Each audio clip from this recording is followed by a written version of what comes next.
So the stock actually just finished drying. I still need to apply this clear cover coat.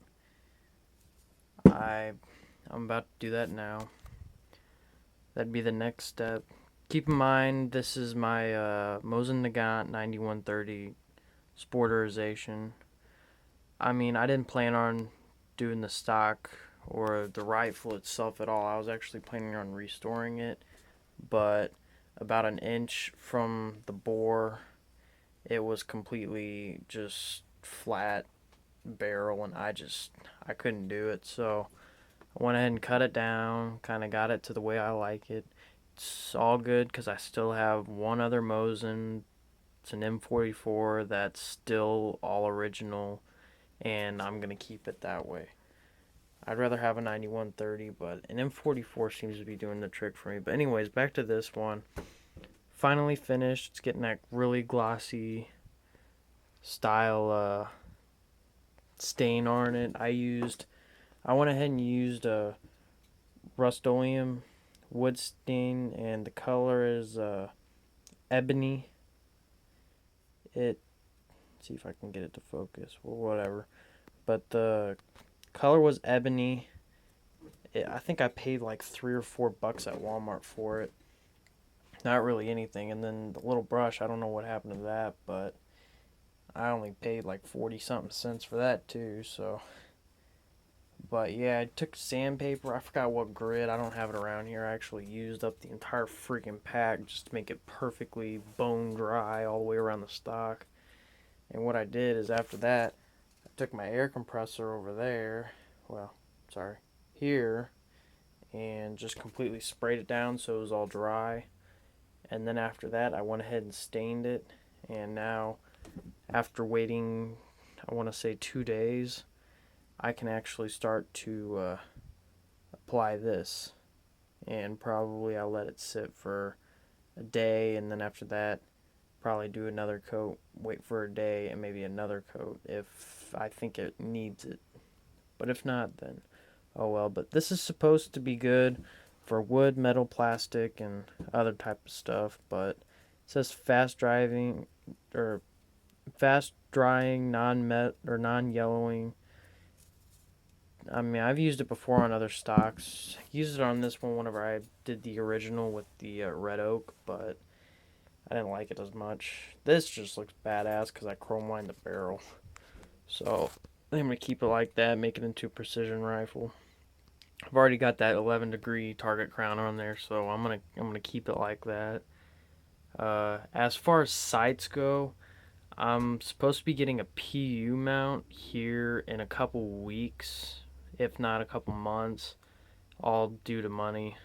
But whenever I do, I'll order it and I'll show an installation video on that. I'm actually gonna have to drill through the receiver. Of course, I'll have it clamped up in a vise or something, and I'll get a full video on that, how to drill it and tap it and all that. And if I get a PU mount, it's not going to be Firefield at all. I'll probably get it off of AccuMounts because Firefield seems to be making it out of aluminum, which is not good by any means, especially for hard recoil rifle like this. It's just not worth it. But this gun overall, so far, project's going pretty good. I tested a couple days ago. I cannot find my targets. I think I might have actually thrown them out.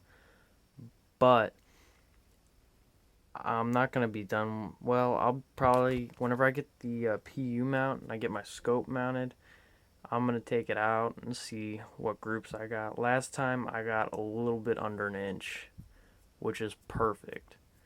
Before that, I actually got with a red dot about the size of a dime. And then whenever I had the original barrel on it, I got a 4 to 5 inch group. But whenever I cut it and recrowned it, I got dime sized and then an inch because I cut it again, but I forgot to crown it. But since then, I actually crowned it. Did the same crown I did with the other one whenever I got the dime sized. And that should be perfect because I actually took a level and I placed it on there, and it actually said it's perfectly level, so I'm just gonna stick with that, leave it at that. And when I'm done with this, then whenever I'm completely done with it, I'll get a shooting video on it. Might even, if the guy lets me bring out some tannerite out at the range, then I could actually probably do a blowing shit up video, which would be actually pretty fun. Although, tannerite is fun. But, yeah. I actually, with this stock, I ended up glass bedding it already, as you can kind of see. Well, come on.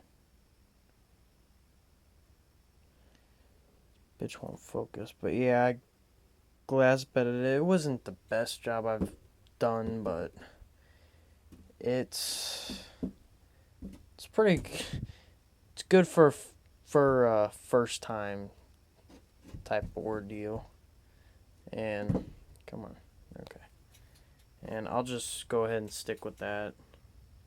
I can live with it, no problem at all. Here I actually had the original sling mount there, and since then I took that out and actually just went ahead and took a drill press and just drilled the shit out, because this kept getting loose and falling out. But yeah, I mean, like, and when I have the dog collar sling mounts in there, you can't even see that at all, so it doesn't really matter about the way it looks to me.